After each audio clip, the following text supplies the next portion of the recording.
Hello students, this is me Mohamed Azhar M A with Unacademy and going to be with you in the next 20-25 minutes discussing the 456 topics for the prelims 2026 which are most important and have high probability in appearing your 2026 prelims examination. So here we start. So before going to the session, let's revise what we have discussed in the last two sessions. In the last two sessions, we were actually discussing on the constitutional development that happened in India right from the 1600s. And today, yes, we will get freedom, I hope. We means, yes, India will get freedom today in our session. So with that, these 3 days of discussion of the historical underpinnings will be over. And this topic, as when I was starting, I already pointed out that this feels like a very dry subject, and by this time I feel that it has become an easy walkover for you to know, understand the rationale behind each and every act and every resolutions or every decisions that was taken by the British from time to time. So we are going for the discussion, and first we have to discuss the Government of India Act of 1935. So this Government of India Act of 1935, as you can understand, it is just 12 years back from the 1947. So we are almost near to that of 1947. So we are going to get some experience of having some constitutional development. We are going to have some more kind of autonomy in the administration and some decisions that the British government is going to give us to take upon. So this Government of India Act was the largest and most detailed constitutional law passed by the British Parliament for our country, which had around 321 sections and 10 schedules. The major important thing about this GOI Act of 1935 was that it envisaged for a all India federation. All India federation. Now, what does this all India federation means? This all India federation will be a federation of provinces as well as the princely state. So what are provinces? Basically, provinces means the Bombay, Madras, Punjab, Bengal, etc., were it was under the British control.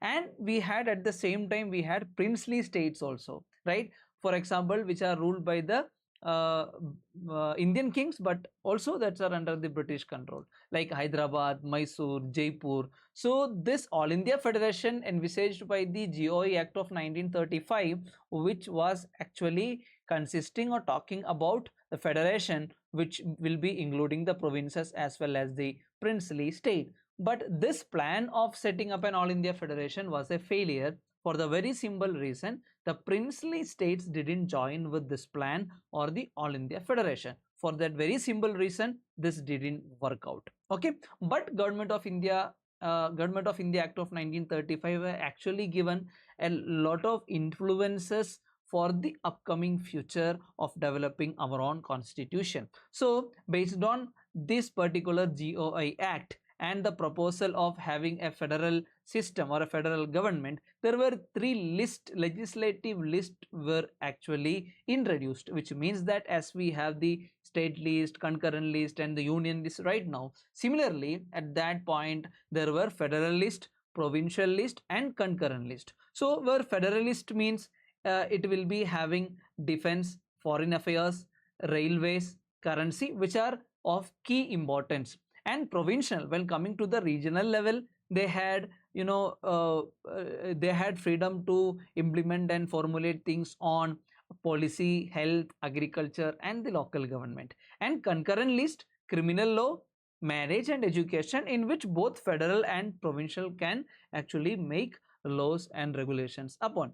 Now the most important part was the residuary powers were given to the governor general. That was the another important aspect you have to study. Now the diarchy system in the provinces, remember, in the provinces, why I am telling it, because diarchy was abolished in both provinces.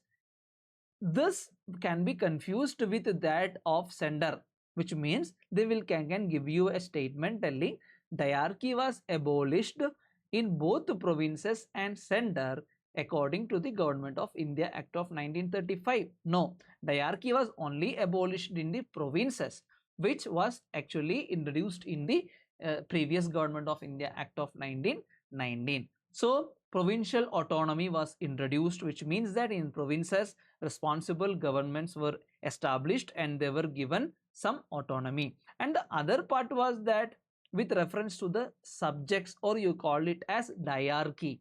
Diarchy was actually introduced at the center, but at the same time, yes, diarchy was abolished in the provinces, but at the here in 1935 GOA Act, diarchy was introduced at the center level, where the federal subject were actually divided into two as reserved subject and transferred subject, but this was never implemented. And the other reform which happened to the legislative setup was that of introduction of the bicameralism setup, okay, which was actually introduced in 6 out of 11 provinces, okay. And another change was that of the representation reform. Communal representation was further extended. Earlier we saw that it was given to the Muslim community. Now it was extended, and the separate electorates were given for scheduled caste, women, as well as the labor or workers community, okay. And other major things which from where most of the time questions have been recurring since many years, not only just UPSC CSE but other exams of UPSC as well as other competitive exams also. Now the RBI was established in this Government of India Act of 1935, and provincial public service commissions and joint public service commissions were created. A federal court was established, and this federal court of 1937, that was actually something that laid the foundation of the Supreme Court of India that we are seeing now, which established in the 1950. So Government of India Act plays a major role because before the independence, it was something that has actually gave a very much of strong detailed constitutional law for our country, which was having 321 sections and 10 schedules, and many things sorry, many things were actually introduced and implemented, okay. Diarchy was abolished in the provinces, but if you know, I have already told you, don't get confused. The diarchy was abolished in the provinces. At the same time, diarchy was introduced at the center, okay. And bicameralism was introduced. Representation reforms, that is the communal representation criteria were extended. It was given to the scheduled caste, women, as well as for the laborers or the workers. Got it? And then RBI was established, Provincial Public Service Commission as well as Joint Public Service Commission. Then Federal Court was also established in 1937, which was laid the foundation for the Supreme Court of India in 1950. Now we are reaching to 1947, Indian Independence Act, which had ended the British rule in India. As per the Indian Independence Act of 1947, be very careful here, I want your attention. The statement can be given like this: according to the Indian Independence Act of 1947, India was declared an independent, sovereign and republic state. So while reading the statement, you may feel that yes, it is true. What is wrong in it? But read between the lines. It was not republic. As per the Indian Independence Act of 1947, it was not announced, or in the act it was not said as something republic, because republic means the head will be someone elected, but still at this point of time that was not the case, right? So we were declared independent and sovereign state. Be careful about this word, because you may be reading by a default mindset and you may also immediately think that okay, republic was also there in the textbook or in the line which you have read, okay. So it was not republic but independent and sovereign. And there were two dominions which were actually created, India and Pakistan, and they had the right to secede from the British Commonwealth too. This right was also given. And the other administrative changes which happened: office of the Viceroy was abolished. The Governor General became the head of the Dominion, appointed by the British king on the advice of the Dominion cabinet. So which means that here Governor General will be head like a governor. But difference here is this governor who should be appointed will be based on the decisions or the advice of the Dominion cabinet. Got it? It's vice versa. Got it? Now this Dominion cabinet can actually decide. Okay, so and that person will be appointed by the British king, but more power whom should be appointed lies with the Dominion cabinet. Okay, then constituent assemblies were actually empowered to frame the constitution for our country. Okay, and there were provisions like no act of the British Parliament passed after 15th August 1947 would apply to India. That is until the 14th midnight. That is the last time that the act which were passed by the Parliament will be implemented. Office of the Secretary of the State for India was also abolished. Now, what is the use of it? But these functions were actually transferred to someone called Secretary of State for Commonwealth Affairs. You understand this particular thing as someone who is actually looking after the countries which got once they were colonies of the Britain, later they got independence. So the transitional things of those countries who got independence was taken care of the Secretary of the State for Commonwealth Affairs, but that office of secretary which was formulated once, that was abolished, and the British paramountcy over the princely states also came to an end. Now these princely states had the freedom to either join with India or join with Pakistan or remain independent. Okay, then the other provisions as per the Indian Independence Act 1947 said, listen here, until a new constitution will be framed, you have to govern the country as per the GOI Act of 1935. Now, UPSC can make mistake here. They can give you as per the GOI Act of 19 or as per the Indian Independence Act of 1947. No, it is wrong. It should be governed as per the GOI Act of the 1935 until you are making a constitution. And the Emperor of India title was dropped, and appointments to the civil services were also dropped by the British. So which means we have almost into the freedom or the independence that we were waiting for.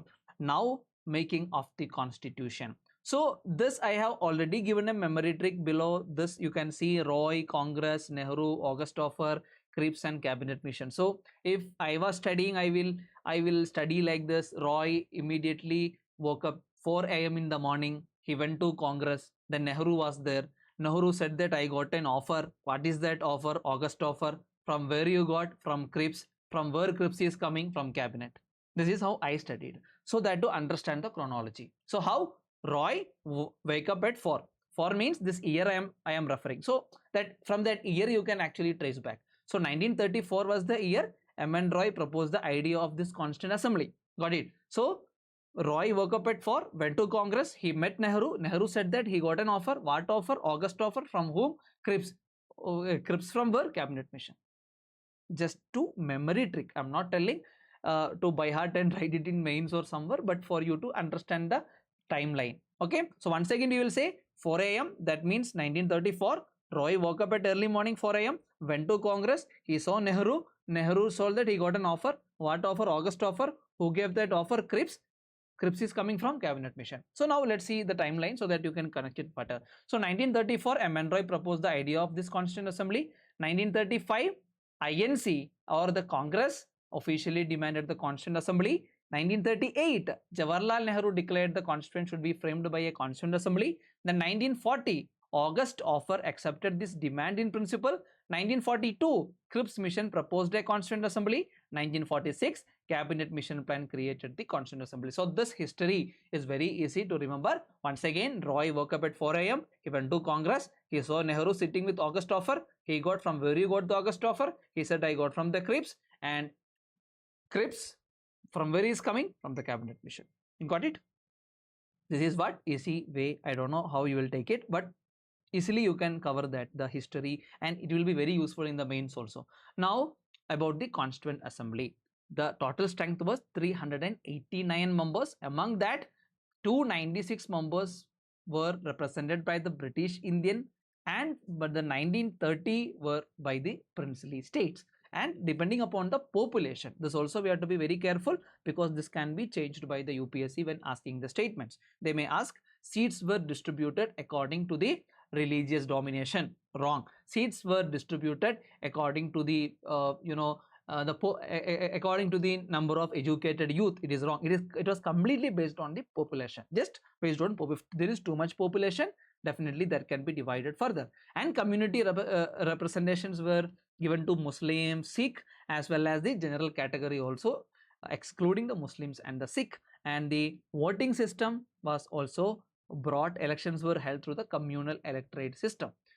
Now, talking about the Constituent Assembly, how it worked. Constituent Assembly, the Constituent Assembly, the important leaders were, the first one, Sachidananda Sinha. He served as the temporary president of the assembly. Now, there can be a question which is asked. This practice of the eldest member or the oldest member being the temporary president of the assembly, this convention was followed from the French practice. Okay, French practice, because they can give you UK convention or Britain practice. No, it is a French practice. Okay, then Dr. Rajendra Prasad was later elected president of the assembly. Then vice presidents were there, H.C. Mukherjee, Virti Krishnamachari. Then objective resolution was moved by the Jawaharlal Nehru, which is very important, and because this was something which laid the basic philosophy of our constitution, and the same objective resolution later appeared in our constitution as the preamble of our constitution. So after 1947, what happened?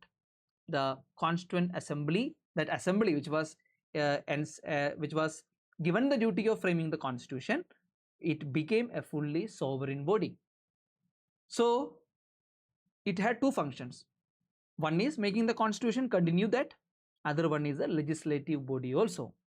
And the leadership was working like, when it is working as a constituent body, Dr. Rajendra Prasad will chair. When it is working as a legislative body, it will be chaired by G.V. Maulanka. Okay, and this committee adopted the national flag, national anthem, and also it ratified India's membership in the Commonwealth and elected the President of India. So these were the major functions that were performed by the particular Constituent Assembly. And there were many committees, like major committees like Drafting Committee, Union Powers Committee. You can just study about the major committees, okay, who was chairing it. So this Drafting Committee had the duty of preparing it for the final draft of the constitution. Now, see, did this Hindi version of the constitution, was it existing way before, since the inception of the constitution? No, it was not existing. So Hindi version of the constitution received the official recognition in 1987 only, in the 58th constitutional amendment, which inserted the article 394A. Now, what change it will bring? It will bring a change that Hindi will now become the authoritative text of the Constitution of India. So, which means that in the court, this can be referred. That is what you mean by the authoritative Hindi text means. So earlier it was not possible. It was only in English. The reason was, it was very difficult for the people to translate all these things, everything into Hindi, and for the people to get accustomed to it, because almost all the practices and everything was purely in English, and there was, most of them were English practices, right? So that is why it took some time. In 1987, through the 58th constitutional amendment, 394A article was inserted, and now from there onwards, Hindi has become authoritative Hindi text of the Constitution of India. Okay, now coming to the last slide, and we got independence, right? Now a final memory trick for you to remember, from that of the Regulating Act to that of the Indian Independence Act of 1947, RAP CGC G. Repeat with me, RAP CGC G. RAP CGC G. So R means Regulating Act of 1773, Amending Act of 1781, Pitt's India Act of 1784, then came Charter Act, 4th Charter Act came, then Government of India Act, Indian Councils Act 1861, 1892, 1901, Government of India Act, Indian Independence Act. So that is RAP CGC G. RAP CGC G. So I have given you two memory tricks in today's session. and I hope you will make use of it and you have enjoyed the session. So now we have got the freedom, and for the last 3 sessions I was trying to explain and I was trying to logically connect one of the most dry area of studying history, because there were many act were brought and you will be get confused why it happened this time, so you have to by heart it. I think that was solved by this session, and we'll meet soon in the next sessions with other topics, part of our 450 topics for the prelims 2026. Until we meet next time, this is me signing out from Unacademy. Let's crack it.